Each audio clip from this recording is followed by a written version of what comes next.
ನಿಮಗೆ ಗೊತ್ತಾ, ಹಿಸ್ಟ್ರಿಯಲ್ಲಿ ಒಂದು ರಾಜ ಮಾಡಿದ ತಪ್ಪಿನಿಂದ ಭಾರತದ ಹಿಸ್ಟ್ರಿಯೇ ಬದಲಾಯಿತು. ಇಯರ್ 1191 ಅಫ್ಘಾನಿಸ್ತಾನವನ್ನು ಆಳುತ್ತಿದ್ದ ಮೊಹಮ್ಮದ್ ಗೋರಿ ಭಾರತದ ಸಂಪತ್ತನ್ನು ಕಂಡು ಹೇಗಾದರೂ ಭಾರತವನ್ನು ಲೂಟಿ ಮಾಡಬೇಕೆಂದು ನಿರ್ಧಾರ ತಗೊಳ್ತಾನೆ. ಆದರೆ ಆಗ ದಿಲ್ಲಿಯನ್ನು ಆಳುತ್ತಿದ್ದ ಚೌಹಾಣ್ ಡೈನೆಸ್ಟಿಯ ಶ್ರೇಷ್ಠ ದೊರೆ ಪೃಥ್ವಿರಾಜ್ ಚೌಹಾಣನನ್ನು ಸೋಲಿಸಲು ಮೊಹಮ್ಮದ್ ಗೋರಿಗೆ ಭಾರತಕ್ಕೆ ಬಂದು ಮೊಹಮ್ಮದ್ ಗೋರಿ ಮತ್ತು ಪೃಥ್ವಿರಾಜ್ ಚೌಹಾಣನ ನಡುವೆ ಒಂದು ಯುದ್ಧ ನಡೆಯುತ್ತದೆ. ಆ ಯುದ್ಧವನ್ನು ಫಸ್ಟ್ ಬ್ಯಾಟಲ್ ಆಫ್ ಟರೈನ್ ಎಂದು ಕರೆಯುತ್ತಾರೆ. ಈ ಯುದ್ಧದಲ್ಲಿ ಮೊಹಮ್ಮದ್ ಗೋರಿ ಸಂಪೂರ್ಣವಾಗಿ ಸೋತು ಹೋಗ್ತಾನೆ.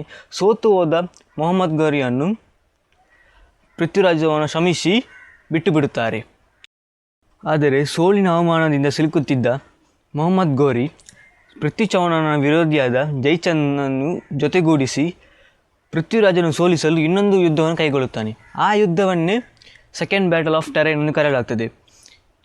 ಈ ಯುದ್ಧದಲ್ಲಿ ಮೊಹಮ್ಮದ್ ಗೋರಿ ಪೃಥ್ವಿರಾಜ್ ಚೌಹಾಣನನ್ನು ಸೋಲಿಸುತ್ತಾನೆ. ಈ ಯುದ್ಧದಲ್ಲಿ ಪೃಥ್ವಿರಾಜ್ ಚೌಹಾಣ ಸೋತು ಹೋಗುತ್ತಾರೆ.